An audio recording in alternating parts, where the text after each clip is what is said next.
السلام علیکم ورحمۃ اللہ وبرکاتہ۔ ایک آدمی دوستوں کی محفل میں بیٹھ کر درزیوں کے بارے میں مزیدار قصے سنا رہا تھا۔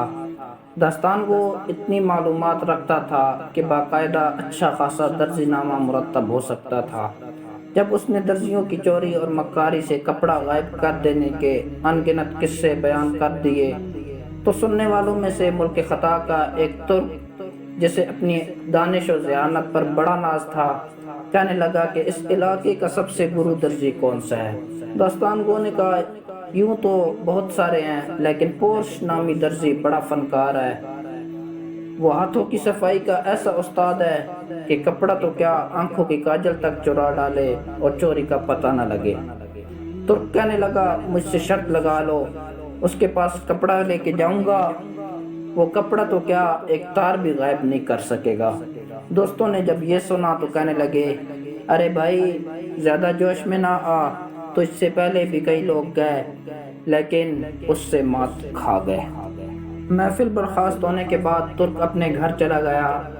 اسی پیچ و تاب میں پوری رات گزاری۔ صبح ہوتی قیمتی کپڑا خریدا اور پورش درزی کے دکان پر پہنچ گیا۔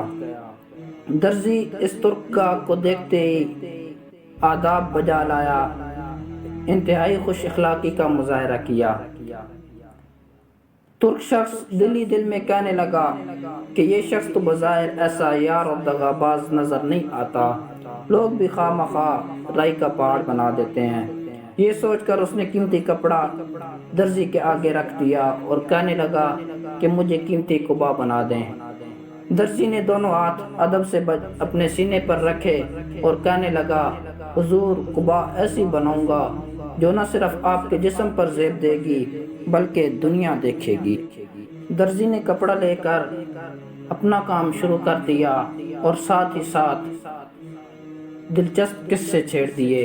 ہنسنے ہنسانے کی باتیں ہونے لگی جن میں ترک کو بے حد دلچسپی ہو گئی۔ جب درزی نے اس کی دلچسپی دیکھی تو مزاحیہ لطیفہ سنا دیا، جسے سن کر ترکی ہنسنے لگا۔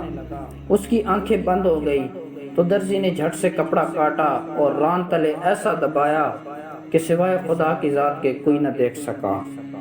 اسی طرح تھوڑی دیر کے بعد درزی نے پھر لطیفہ سنایا، پھر اس کی آنکھیں بند ہوئی تو درزی نے فوراً کپڑا کاٹ کے رانوں تلے دبا لیا۔ تیسری مرتبہ بھی ایسے ہی کیا۔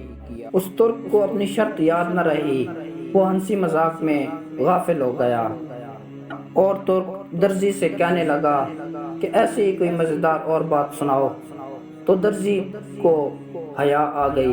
درزی کہنے لگا کہ بس حضور، اگر اور کچھ سنایا تو آپ کی قبا تنگ ہو جائے گی۔ مولانا رومی نصیحت فرماتے ہیں کہ جانتے ہو وہ ترکی کون تھا، دغاباز درزی کون تھا، قیمتی کپڑا کیا ہے اور ہنسی مذاق کیا ہے، کینچی کیا ہے اور قبا کیا ہے؟ تو سنو، وہ غافل ترک تیری ذات ہے جسے اپنی عقل پر بڑا بھروسہ ہے۔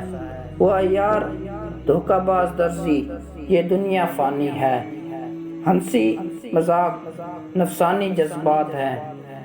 تیری قیمتی عمر پر دن رات درزی کی کینچی کی مانند چل رہے ہیں۔ دل لگی کا شوق تیری غفلت ہے، کپڑے کی قبا تجھے بھلائی اور نیکی کے لیے سلوانی تھی، وہ فضول مذاق اور قہقہوں میں ہی تباہ و برباد ہو گئی۔ تو اے عزیز، اپنے ہوش و حواس درست کر، ظاہر کو چھوڑ، باطن کی طرف توجہ کر۔ تیری قیمتی عمر کا کپڑا لیل و نہار کی کینچی سے دنیا کا مکار درزی ٹکڑے ٹکڑے کر کے چرائے جا رہا ہے اور تو ہنسی مذاق میں مشغول ہے۔